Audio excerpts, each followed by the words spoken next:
A record 32 million Hispanics will be eligible to vote in this election, making the Latino voting bloc one of the most important throughout the country. I'm Kristen Lago in Los Angeles. Although Latinos have traditionally voted for the Democratic candidate, I'll introduce you to one local Latino voter who has been trying to mobilize others around him to vote for President Trump.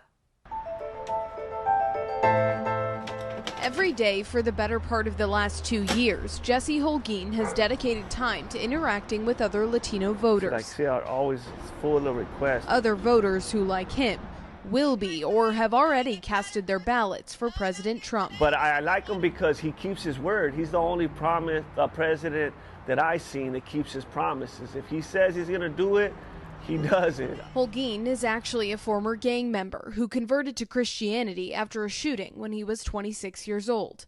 Though he had always identified with the Democratic Party, he became dissatisfied back in 2015.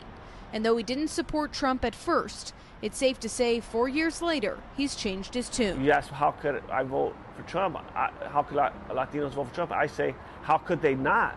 To me, he's done more for Latinos than any president in history. We had the lowest unemployment, the opportunity zone. And that Latino voting bloc as a whole stands to play a big role in the outcome of this election.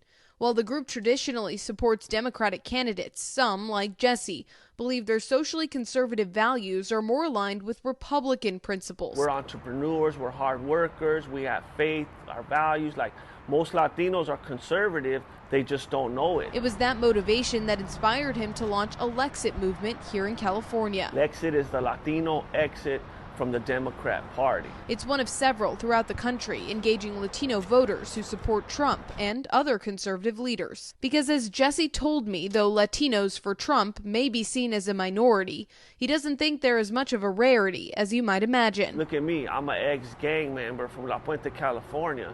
I met the president.